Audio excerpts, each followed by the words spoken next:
अस्सलाम वालेकुम। आज हमारा जो है वो थर्ड लेक्चर स्टार्ट हो रहा है, ब्रांचेस और सब फील्ड्स ऑफ बायोलॉजी।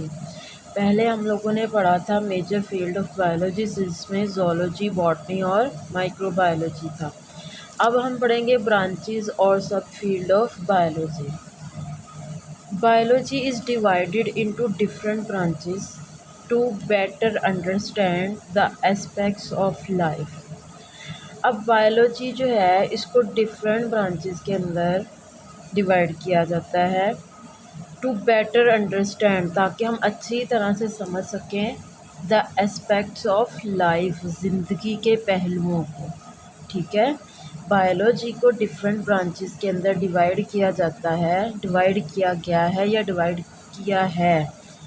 क्यों किया है? ताकि हम लोग ज़िंदगी के पहलुओं को अच्छी तरह से समझ सकें। ठीक है, आगे हमारी सबसे पहले स्टार्ट हो रही है ब्रांच या सब फील्ड। ठीक है, दोनों ही कह सकते हैं।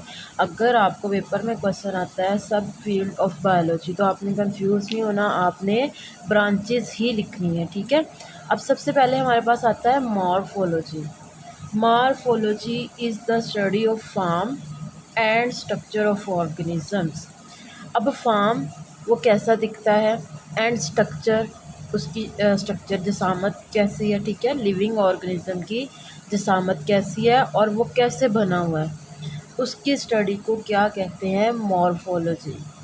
Morphology studied the outward appearance, जिसमें हम लिविंग ऑर्गेनिज्म की आउटवर्ड अपीयरेंस को देखते हैं। अब आउटवर्ड अपीयरेंस क्या होती है? जो हमें नज़र आती है। ठीक है, उसकी स्टडी करते हैं, जैसे कि उसकी शेप कैसी है, उसका कलर कैसा है, उसका पैटर्न कैसा है। पैटर्न मैं आपको एग्जांपल के तौर पर समझा देती हूँ। जैसे ज़ेब्रा है, उसके ऊपर पैटर्न बना होता है लाइंस का। ठीक है, तो मॉर्फोलॉजी में हमारे पास क्या आता है? शेप, कलर और पैटर्न की हम लोग स्टडी करते हैं, as well as internal structure like organ. इसके अलावा हम लोग क्या करते हैं? इंटरनल स्ट्रक्चर की भी स्टडी करते हैं, जैसे कि ऑर्गन। ऑर्गन क्या होते हैं? जैसे हमारी बॉडी के अंदर हार्ट है, लिवर है, लंग्स है, स्टमक है, तो ये एक अलग अलग जो है वो सारे ऑर्गन है। ठीक है, उनकी भी स्टडी करते हैं। तो मॉर्फोलॉजी से हमें ये पता चलता है कि जो बाहर की कोई चीज़ है, फॉर एग्ज़ाम्पल ये एक चीज़ है, इसकी बाहर ये किस चीज़ से बनी हुई है। ठीक है, इसका कलर कैसा है और इसके ऊपर ये देखो पैटर्न कैसे बने हुए हैं। इस तरह लिविंग ऑर्गेनिज्म की भी स्टडी की जाती है। इसके अलावा उन्होंने कहा इसके साथ साथ इसकी इंटरनल की भी स्टडी की जाती है। जैसे इसके अंदर एक पेंसिल है, उसके अंदर इंक है, ये जो है इसके अंदर बैक साइड पे है, तो ये सारा कुछ जो है वो मॉर्फोलॉजी में आता है। ठीक है, आगे आता है anatomy. Anatomy is a branch of biology. ये भी बायोलॉजी की एक ब्रांच है that explores the internal physical structure of organism, जिसमें हम एक्सप्लोर कर रहे होते हैं क्या चीज़? Internal physical structure of organism, particularly human, के इंसानों की ख़ास तौर पे, क्योंकि हम लिविंग ऑर्गेनिज्म की बात कर रहे हैं तो इंसानों की हम इसमें बात कर रहे हैं। ठीक है, तो ये हमारे पास जो है वो ये आ गया। अब इसमें उन्होंने कहा इंटरनल फिजिकल स्ट्रक्चर के अंदरूनी, जैसे कि हार्ट, लिवर, लंग्स है, उसकी भी अंदर की स्टडी जो है वो करनी है, स्पेशली इंसानों की।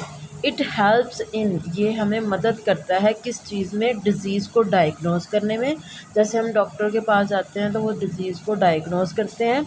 मेडिकल डिवाइस डेवलपमेंट, और इसके अलावा उसने कौन सी मेडिकल डिवाइसेस जो है वो डेवलपमेंट जो है वो देखनी होती है। सबसे पहले उसकी डिज़ीज़ को डायग्नोस करना है, उसको मेडिसिन देनी है, and improving quality of life, ताकि जो भी बीमारी है या कोई प्रॉब्लम है वो ख़त्म हो सके और लाइफ को इम्प्रूव किया जा सके। For example the study of organ of digestive system. Study of digestive system की हम लोगों ने स्टडी करनी है। ठीक है, अब डाइजेस्टिव सिस्टम क्या है? जिसमें लाइक स्टमक है, ठीक है, वहाँ पे खाना जाता है, वहाँ से पेंक्रियास से लिवर में होता हुआ स्मॉल इंटेस्टाइन में जाता है और हमारा खाना जो है वो हज़म हो जाता है। ठीक है, अब उसके बाद हमारे पास अगली ब्रांच आती है physiology. Physiology is the branch of biology that deal with functioning of body part, जिसमें हम बॉडी पार्ट के फंक्शंस देखते हैं, हमारी बॉडी पार्ट फंक्शन कैसे करती है, काम कैसे करती है। जैसे एग्जांपल भी उन्होंने दिए, for example how the blood circulatory system transport vital substances through out the body, कि कैसे हमारा सर्कुलेटरी सिस्टम जो है वो वाइटल सब्सटेंस, अहम मादे ब्लड पूरी बॉडी में कैसे जो है वो ब्लड जो है वो लेके जाता है। दोबारा बता देती हूँ, इसकी एग्जांपल में ये लिखा है कि हमारा जो सर्कुलेटरी सिस्टम है, ब्लड जो है वो कैसे उसके अंदर ब्लड के अंदर जो अहम मादे हैं वो पूरी बॉडी में लेके जाता है। ठीक है, हमने कहा है कि हमारी body functioning of body part, हमारे बॉडी के पार्ट जो है वो कैसे फंक्शन करते हैं। ठीक है, ये अब इसके अंदर आ गया। उसके बाद आता है histology. Histology is microscopic study of tissue. Tissue जो हमारा लिविंग ऑर्गेनिज्म के अंदर टिश्यू होता है उसको माइक्रोस्कोप के नीचे रख के उसको देखना, एग्जामिन करना और उसकी स्टडी करने को हम क्या कहते हैं, histology. Tissues are the group of cell. ये क्या है, टिश्यूज़ जो है वो ग्रुप्स ऑफ सेल्स हैं दैट हैव सिमिलर फंक्शन। अब मैं आपको एग्जांपल देती हूँ कि आपकी फॉर एग्जांपल ये हाथ है, हाथ में डिफरेंट एक तरह की टिश्यू भी है, डिफरेंट टाइप के भी टिश्यूज़ हैं। ठीक है, जो एक तरह के टिश्यूज़ हैं वो सिमिलर फंक्शन ही करेंगे, ज़ाहिर सी बात है। Tissue examination helps in disease diagnosis. पीछे हम लोगों ने एक चीज़ पढ़ी थी, एनाटमी में भी ये हमें डिजीज़ डायग्नोसिस में हेल्प कर रहा था, क्योंकि हमने इंटरनल फिज़िकल स्ट्रक्चर देखी थी। अब इंटरनल फिज़िकल स्ट्रक्चर के अंदर जो है वो टिश्यूज़ तो आते ही हैं, उन टिश्यू को भी देखना है और ये हमें हेल्प करती है। फॉर एग्ज़ाम्पल हम लोग अगर किसी को कैंसर है तो हम उसकी बायोप्सी करते हैं, उसकी बॉडी से उसके उस वाले कैंसर वाले पार्ट से एक छोटा सा ज़रा लेते हैं। ठीक है, और उसको जो है वो टेस्ट के लिए भेजा जाता है लैब के अंदर। इसी तरह से ये छोटे छोटे टिश्यूज़ जो है वो डिज़ीज़ को डायग्नोस करने में हेल्प करते हैं। ड्रग स्टडीज़ किस तरह की उसको ड्रग्स दी जाए, ड्रग्स का मतलब यहाँ पे मंशियात नहीं है, मेडिसिन्स हैं। And understanding organ structure and function, और इससे हमें मदद मिलती है, समझने में मदद मिलती है कि ऑर्गन की स्ट्रक्चर कैसी है और फंक्शन क्या कर रहा है, वो काम क्या कर रहा है। ठीक है, उसके बाद आता है cytology. Cytology is the study of cells. ठीक है, इसमें हम लोग सेल की स्टडी करते हैं, जैसे कि that is the building block of life. हमने पहले पढ़ा हुआ है बायो की मेन यूनिट ही जो है वो सेल है। जब सेल नहीं होगा तो ज़िंदगी नहीं होगी। Cytologist unravel the fundamental structures of cell. Cytologist क्या करते हैं, अहम स्ट्रक्चर्स सेल की जो है वो उसको अच्छे से अंडरस्टैंड करते हैं। अब अनरेवल का मतलब मैंने यहाँ पे लिखा है खोदते हैं, उस चीज़ को अंदर से निकालते हैं कि इसके अंदर क्या क्या चीज़ें हैं। एंड देयर ऑर्गेनेलिज, और इसके अंदर ऑर्गेनेलिज कौन सी हैं। They also study the mechanism of cell division. इसके अलावा हम लोग इसके अंदर सेल डिवीज़न का मैकेनिज़्म भी स्टडी करते हैं कि सेल कैसे कैसे डिवाइड होता है। ठीक है, उसके बाद आता है मॉलिक्यूलर बायोलॉजी के मॉलिक्यूल हम लोगों ने पढ़े हुए, carbohydrate, protein, lipid, nucleic acid वगैरह आते हैं। न्यूक्लिक एसिड में डीएनए, आरएनए आता है। Molecular biology deal with the study of biological molecules like carbohydrate, protein, lipid and nucleic acid. ठीक है, इसके अंदर क्या क्या आते हैं, कार्बोहाइड्रेट, प्रोटीन, लिपिड और न्यूक्लिक एसिड। ठीक है, मॉलिक्यूलर बायोलॉजिस्ट जो मॉलिक्यूल्स की स्टडी करने वाले बायोलॉजिस्ट हैं, also study fundamental life processes. Life के अंदर जो होने वाले प्रोसेसेस हैं अहम, उनकी स्टडी करते हैं। डेवलप ड्रग्स को कैसे डेवलप करना है। And create genetically modified organism. अब यहाँ पे लिखा हुआ है जेनेटिकली मॉडिफाइड ऑर्गेनिज्म में जीएमओ बैक्टीरिया होते हैं। ठीक है, जीएमओ, ठीक है, जीएमओ बैक्टीरिया या किसी भी चीज़ की जिसकी भी उन्होंने स्टडी करनी है और उनको नई जनरेशन प्रोड्यूस करवानी है, जैसे हम लोग मुर्गियों की नई जनरेशन प्रोड्यूस कराते हैं ताकि हमें मीट मिल सके, ठीक है। उसके बाद है एम्ब्रियोलॉजी।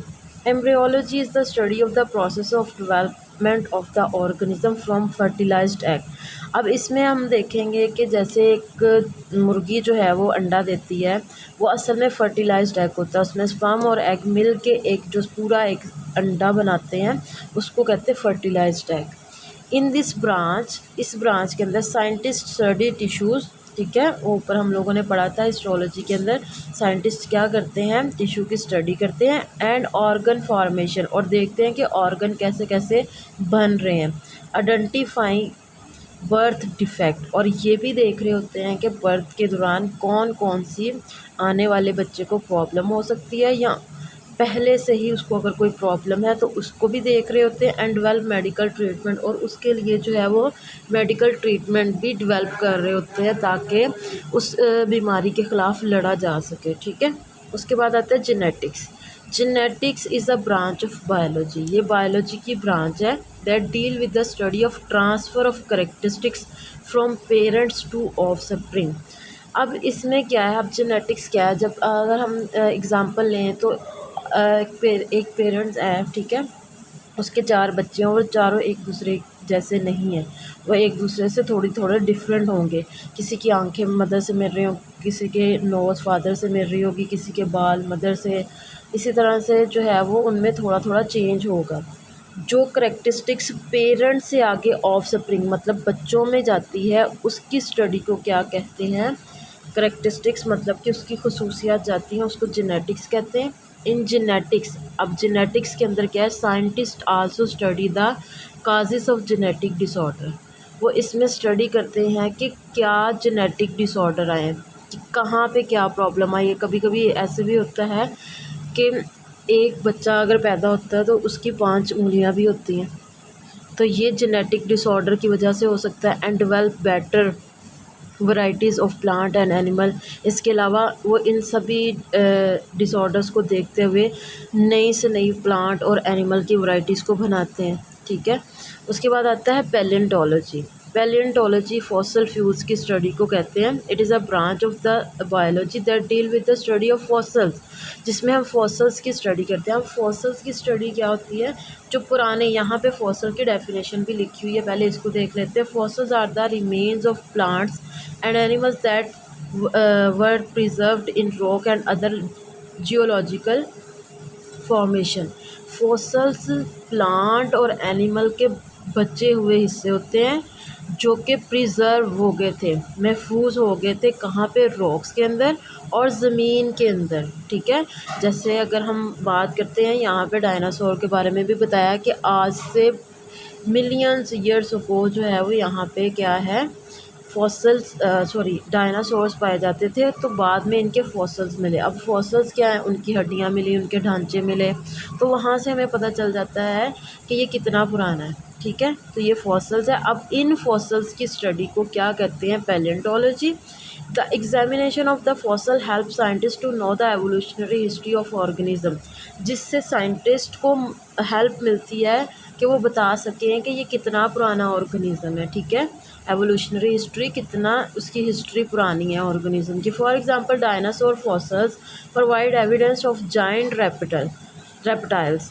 तो एग्जांपल के तौर पर डायनासोर का जो फॉसल था वो जाइंट, इससे वो ये साबित करते हैं कि सबसे बड़ा रेप्टाइल जो था वो डायनासोर था।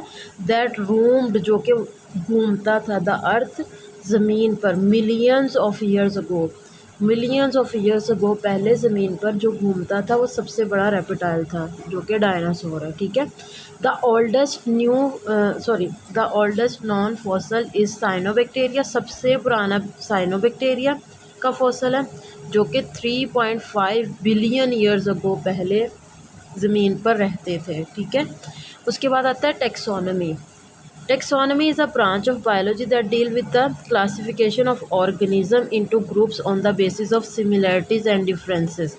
अब taxonomy क्या है कि ऑर्गेनिज़म को उनकी एक जैसी चीज़ों की बेस पे और अलग अलग चीज़ों की बेस पे एक अलग ग्रुप में रखा जाए। फॉर एग्ज़ाम्पल, अगर मेरे पास स्टूडेंट्स हैं मेरे पास 100 स्टूडेंट्स हैं, गर्ल्स हैं। अब मुझे क्या पता चलेगा कि ये 8th क्लास की है, 9th की है, 10th की है। तो मैं क्या करूँगी कि उनको कार्ड दिए जाएंगे जो कि वो गले में पहनेंगे, जिसके ऊपर उनके रैंक लिखे होंगे, वो 8th में है, 9th में या 10th में। या फिर और एक ये हो सकता है कि उनके क्लासरूम के बाहर टैग लगाए जाएंगे, जिससे हमें पता चल सकेगा ये 8th में है, 9th में है या 10th में है। तो सिमिलैरिटी ये हो सकती है कि जैसे हम लोग स्कूल के अंदर, जैसे फॉर एग्ज़ाम्पल 8 क्लास है, 8 रेड और ब्लू। रेड में हम उन स्टूडेंट्स को रखेंगे जो सभी पढ़ने वाले हैं, और ब्लू में हम उन स्टूडेंट्स को रखेंगे जो कम पढ़ने वाले हैं। तो हमने उनकी सिमिलैरिटीज़ भी देख ली कि जो कम पढ़ने वाले हैं वो ब्लू में चले गए, वो सब एक जैसे थे, और जो रेड में गए वो सारे ज़्यादा पढ़ने वाले थे, वो सारे के सारे रेड में गए। तो सिमिलैरिटीज़ तो ये आगे, डिफरेंसेस ये आ सकते हैं कि नीट स्टूडेंट कौन आते हैं और गंदे स्टूडेंट कौन आते हैं। तो ये उस बेस पे उनके डिफरेंसेस जो है उनकी बेसिस पे उनको अलग अलग ग्रुप में रखा जाता है। इसी तरह एनिमल और प्लांट जितने लिविंग ऑर्गेनिज्म है उनकी अच्छी स्टडी करने के लिए साइंटिस्ट को भी हेल्प मिली कि जब उन्होंने टेक्सोनॉमी बनाई, उनको अलग अलग प्लांट को एक अलग जो है वो रैंक में रखा, एनिमल को अलग में रखा। इसी तरह अगर हम एनिमल की बात करें तो एनिमल के अंदर जो है वो एनिमल के अंदर जो है वो बर्ड्स भी आते हैं, फिशेस भी आती हैं, इंसान भी आते हैं, जानवर भी आते हैं। तो उन्होंने जो है वो उसको भी जैसे परिंदों के अंदर जो है वो हम वो लेते हैं, स्पैरो लेते हैं, स्पैरो की बहुत सारी टाइप्स हैं। तो उन सारी टाइप जो एक जैसी हैं उनको एक ग्रुप में रख दिया, जो अगली एक ली और उसको देखा, उस तरह की जो भी आती गई उनको एक अलग रैंक में रख दिया, ताकि हम अच्छे से समझ सकें।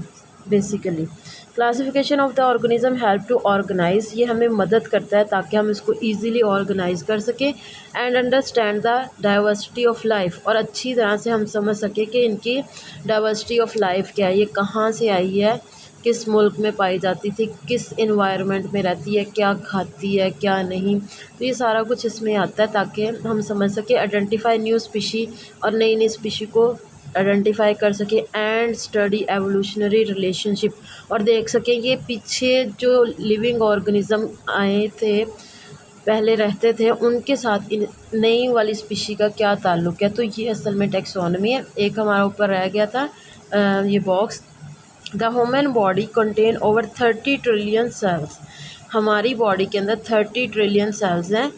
Various type of cells possesses unique structure, बहुत सारे उसमें से सेल ऐसे भी हैं जिनकी अपनी अपनी स्ट्रक्चर है, हर सेल की अपनी अपनी स्ट्रक्चर है।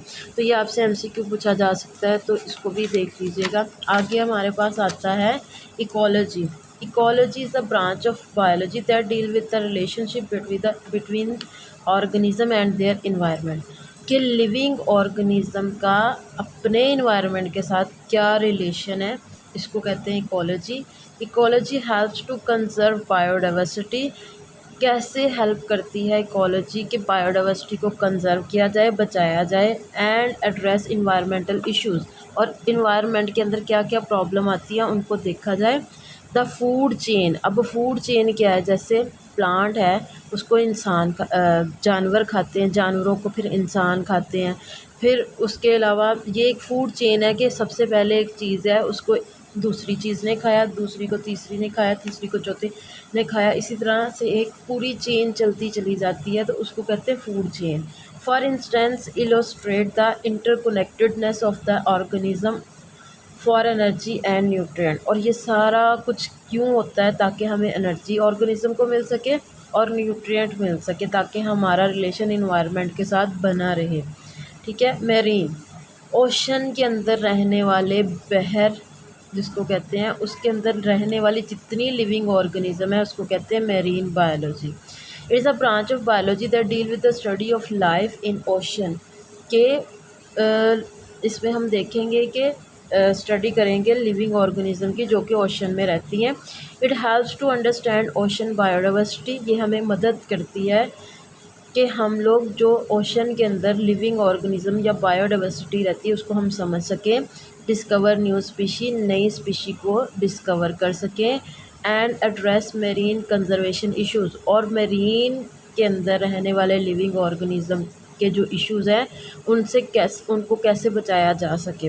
फॉर एग्ज़ाम्पल कोरल रीफ, अगर आपने देखा हो तो पानी के अंदर नीचे वाइट वाइट कलर के ऐसे जैसे पहाड़ होते हैं ना, वहाँ पे ये कोरल रीफ होते हैं, ये हमें सपोर्ट करते हैं wide variety of marine life. वहाँ पे हमें बहुत सारी वैरायटी कोरल रीफ की मिल जाती है जो कि मेरीन के अंदर पाई जाती है। आगे आता है pathology. Pathology is the study of disease. इसमें हम लोग डिजीज़ की स्टडी करते हैं। फॉर एग्ज़ाम्पल किसी को अल्सर है, किसी को कैंसर है, इनमें हम डिफरेंट डिजीज़ की जो है वो स्टडी कर रहे होते हैं। देयर काजेज़, फिर हम देखते हैं कि ये कैसे हुई, क्या वजह बनी, एंड अफेक्ट, और इसके बॉडी के ऊपर या लिविंग ऑर्गेनिज्म के ऊपर क्या अफेक्ट आए, असरात आए। Pathology helps in disease diagnosis. सबसे पहले ये मदद करती है पैथोलॉजिस्ट को कि वो डिज़ीज़ को डायग्नोज कर सकें, प्रिवेंशन और उसको एहतियात वो बता सकें कि आपने इस चीज़ से बचना है, एंड ट्रीटमेंट और उनका इलाज करते हैं। For example pathologist studied how the uncontrolled division and spread of cells causes cancer. तो वो स्टडी करते हैं कि कैसे एक सेल जल्दी से डिवाइड होता है और कैंसर के सेल में जो है वो कन्वर्ट हो जाता है। तो वो सारी की सारी स्टडी जो है पैथोलॉजिस्ट जो है उसमें की जाती है और पैथोलॉजिस्ट करते हैं। अब उसके बाद आता है इम्यूनोलॉजी। इम्यून सिस्टम से रिलेटेड जो है उसको कहते हैं immunology. It is a branch in which we study the component of the immune system. Immune system के हिस्सों की स्टडी की जाती है, and their role against disease, और डिज़ीज़ के ख़िलाफ़ ये कैसे अपना काम करते हैं। जब तक हमारी बॉडी में वाइट ब्लड सेल्स 7000 इसकी हमारे पास वाइट ब्लड सेल जो हैं वो 7000 होते हैं पर mm³ इसके अंदर हमारे अगर इतना ब्लड mm³ लिया जाए तो 7000 उसके अंदर वाइट ब्लड सेल होते हैं। अगर इससे कम होंगे तो वो कभी भी जो है हमारा इम्यून सिस्टम स्ट्रॉन्ग नहीं कर सकते। Immunologist study to develop vaccine. Immunologist जो होते हैं वो वैक्सीन बनाते हैं ताकि हम इन बीमारियों के ख़िलाफ़ लड़ सकें। ट्रीट ऑटो इम्यून डिजीज़, जो खुद ब खुद डिज़ीज़ काज हो जाती है किसी न किसी वजह से बॉडी के अंदर, हमें पता भी नहीं चलता, उसको ट्रीट करती हैं। And improve immune responses to infection, और फ़ौरन ही वो रिस्पॉन्स करती है इन्फेक्शंस के ख़िलाफ़ अगर वैक्सीन बन गई है तो। अब लास्ट पे हमारे पास आता है फार्माकोलॉजी, जिसमें हम मेडिसिन बनाते हैं, ठीक है, उसकी स्टडी की जाती है। Pharmacology is the branch in which we study drugs, जिसमें हम ड्रग्स की स्टडी करते हैं। ड्रग कहते हैं दवाइयों को, मनशियात को नहीं कहते। And their affect on the body, और हमारी बॉडी के ऊपर इसके क्या अफेक्ट होते हैं। This help in development of new drugs, और ये हमें मदद भी देते हैं कि हम नई से नई ड्रग्स को बना सकें, मेडिसिन को। For example new antibiotics are developed that are used to kill bacteria and treat bacterial infection. कि हमने एंटीबायोटिक बनाई, क्यों बनाई, ताकि वो बैक्टीरिया को किल कर सके, मार सके, और जो बैक्टीरिया की वजह से इन्फेक्शन काज हुआ है उसको ख़त्म कर सके, ठीक है। These are just a few of many branches of biology. ये उन्होंने कहा है कि कुछ दी गई फ्यू जो ब्रांचेस हैं वो बायोलॉजी की हैं। Each branch offer unique insight into the fascinating world of life. Her branch की कोई ना कोई अपनी बात है कि ये क्या क्या करते हैं ताकि हमें जो है वो इस लाइफ में ईज़िली हम रह सकें, जो हमें नज़र आ रही है। Contributing to the understanding of the complexity and beauty of our planet, ताकि हम लोग समझ सकें कि हमारी लाइफ के अंदर क्या कम्प्लेक्सिटीज़ हैं, उनके ख़िलाफ़ कैसे लड़ा जा सकता है, कैसे काम किया जा सकता है, और यही हमारे प्लानट की जो है वो ब्यूटी है। तो ये था हमारी आज का टॉपिक, ब्रांचेस और सब फील्ड ऑफ बायोलॉजी। तो इंशाल्लाह हम नेक्स्ट जो है वो आगे पढ़ेंगे कि relationship of biology with other sciences, दूसरी साइंसेस के साथ हमारी बायो का क्या ताल्लुक़ है, ठीक है। तो ये हमारा आज का टॉपिक था, और अगर कोई चीज़ नहीं समझ आ रही तो आप कमेंट में पूछ भी सकते हैं। चैनल को सब्सक्राइब करें, लाइक करें और बेल आइकन को दबाएं ताकि आपको मेरी वीडियोस जो है वो टाइम पे मिलती रहें। ओके, अल्लाह हाफ़िज़।